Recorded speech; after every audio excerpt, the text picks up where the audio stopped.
喊着說中国麥當勞用機器做速凍餃，一塊进门2塊吃飽，靠着實惠走出沙縣，曾经火爆全國，如今却门庭冷落。沙縣小吃真的不行了吗？凌晨3點，城市街頭昏暗的路燈下，總有幾家亮着紅底黃字的沙縣小吃還在營業。對於無數加班到深夜的白領、奔波的司機、剛下夜班的打工人來說，一碗熱氣騰騰的餛飩，一籠香氣四溢的蒸餃，是慰藉自己疲憊身體的最佳選擇。曾經的沙縣小吃在全國乃至海外開出了9萬多家門店，搜沙縣小吃4個字，你會發現它幾乎無處不在。然而如今走在街頭，曾經的霸王小吃卻陷入了無人問津的尷尬境地。沙縣小吃到底經歷了什麼？大家好，這裡是帶嘴饞，10分鐘告訴你沙縣小吃是憑啥能年入500億，又為何會走到如今地步的。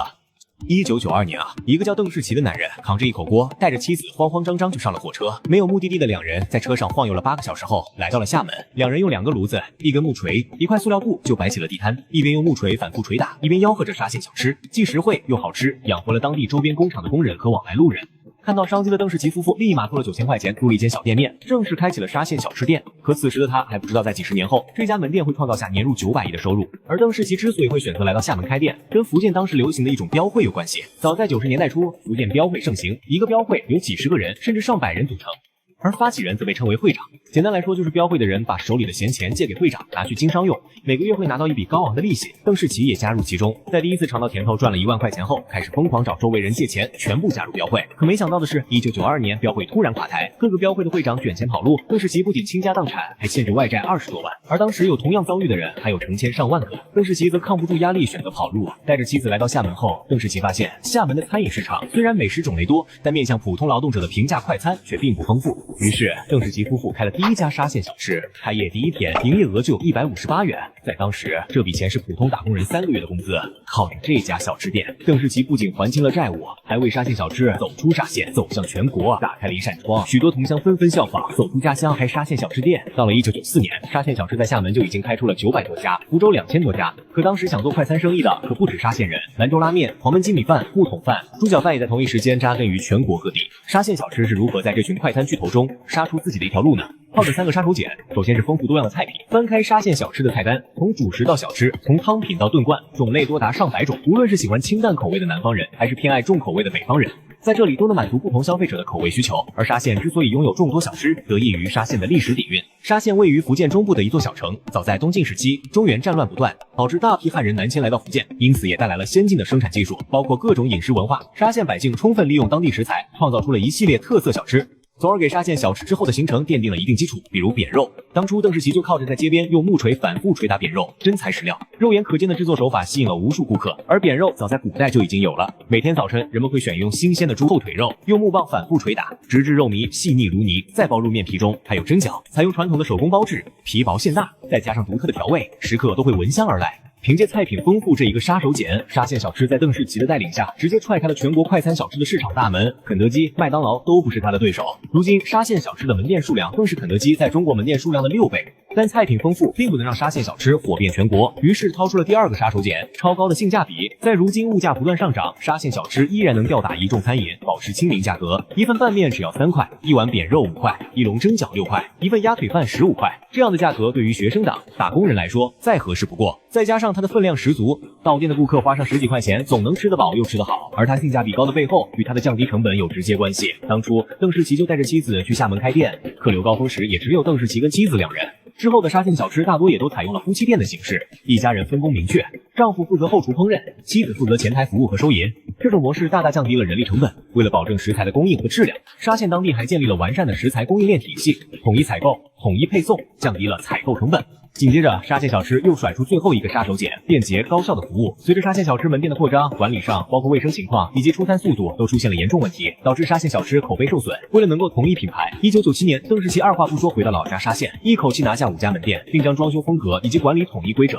以小而美為主，一改之前的髒亂差，並把門店價格定位在1元進店、2元吃飽、5元吃好，並同政府組織培訓，推廣品牌，幫助沙縣小吃從業者提升經營管理水平和烹飪技藝。為了提高出餐效率，沙縣小吃的菜品大多都是提前1天預制好的半成品，有顧客點菜後，后廚只需要通過簡單加熱和烹飪，一般情況下從下單到制作再到上菜，一套流程下來只需要5分鐘。這種高效率既滿足了趕時間的上班族，也讓行色匆匆的路人能夠在短時間內解決一頓用餐問題。憑借着這些優勢，沙縣小吃在短短幾十年間，就從街頭巷尾的小攤位發展成為遍布全国的餐飲品牌，甚至走出国門，在日本、美國、英國等國家開設门店，讓世界嘗到了中國的傳統美食。2018年後，沙縣小吃门店數量直接突破9萬家，創造了中式快餐的奇蹟。然而，就是如此风光的沙縣小吃，近年來卻逐漸陷入了困境。走在街頭，不少沙縣小吃門店的人流少得可憐，有的甚至貼上了轉讓的告示。根據相關數據顯示，近年來沙縣小吃門店數量一直在呈下降趨勢，甚至一些城市的門店數量直接減少了30%以上。沙縣小吃究竟是怎麼沒落了？這背後其實隱藏着一連串的問題。首先是品牌形象老化，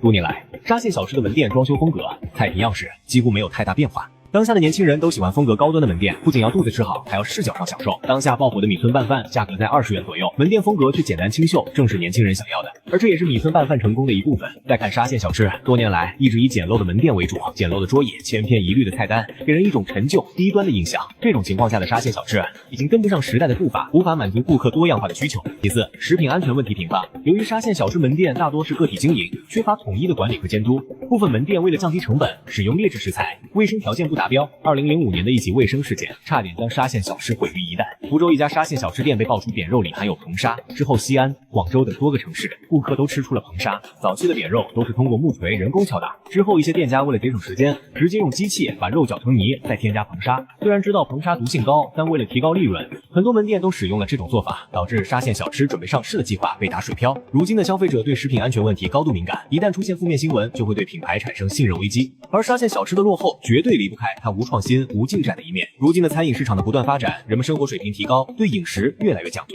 各種各樣衝着當下人們想要的乾淨衛生又好吃來打造新的快餐品牌，在菜品創新、門店裝修、營銷推廣等方面下足了功夫，吸引了大量消費者，比如老鄉雞、老娘舅等，以新鮮的食材和開放式廚房搭配舒適的就餐環境，重新為快餐行業樹立了新的標杆。同時，各類地方特色小吃和網紅餐廳層出不窮，螺螄粉、麻辣燙、米線等小吃品種贏得了大量年輕顧客的青睞，進一步帶走了曾經沙縣小吃的客流。面對困境，沙縣小吃也並非沒有做出改变，知道门店環境的不足，沙縣當地對新門店進行了統一裝修，食材選擇了統一採購和配送，在菜品上也推出了一些新品，如蝦仁、餛飩、牛肉炒面等。在外賣盛行的年代，沙縣小吃也跟風加入外賣，然而這些努力帶來的效果似乎並不大。相比之下，沙縣小吃似乎跟不上步伐，在当下物價上漲，总部不去考慮如何讓顧客便宜還吃飽吃好，卻在價格不漲情況下減少分量。曾經那份想花點錢吃頓好飯，在沙縣小吃如今成了奢望。畢竟現在的年輕人要的不是便宜，而是占便宜。沙縣小吃想不到這一點，那人流自然也不多。另外，缺乏統一標準和管理，也是沙縣小吃面臨的一大問題。因為門店數量過多，導致很多店家無視當初加盟的要求，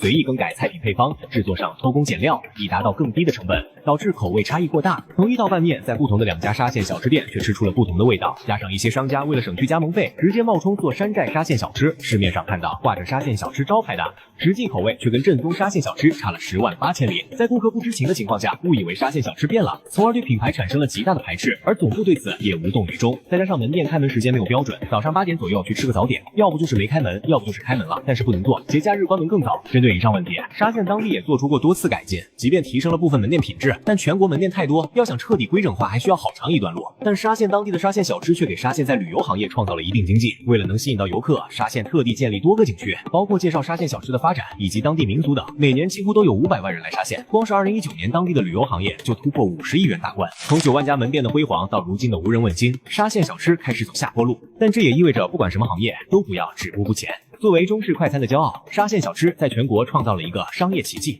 目前門店已經開到全世界60多個國家，門店一度火爆，甚至在2018年，沙縣小吃剛入駐美國的第一天，開業僅3個小時後就被迫關門。關門的原因並不是沒顧客，而是顧客太多，所有的食材一搶而空。可以說沙縣小吃不僅能抓住中國人的胃，就連美國人都不例外。但誰也不會想到，沙縣小吃的成功竟然得益於一場躲債事件。從鄧氏奇夫婦躲債創業，再到無數沙縣人攜手將小吃推向世界，其中蘊含着沙縣人敢於拼搏、善於把握機遇的精神。然而，在時代的浪潮中，由於未能及時適應市場變化，在品牌升級、食品安全、市場競爭等方面應對不足，逐漸走向了沒落。當消費者有了更多、更好的選擇，沙縣小吃如果不能從根本上解決問題，就只能在激烈的市場競爭中逐漸被邊緣化。截止到2024年上半年，沙县小吃關閉的門店數量已經達到1萬多家。曾經排隊2小時都不嫌麻煩的小吃店，如今卻成了隨便吃一口的小餐館。沙縣小吃的興衰，不僅是一個餐飲品牌的發展歷程，更是中國餐飲行業發展的一個縮影。任何一個品牌都必須不斷創新，提升品牌形象，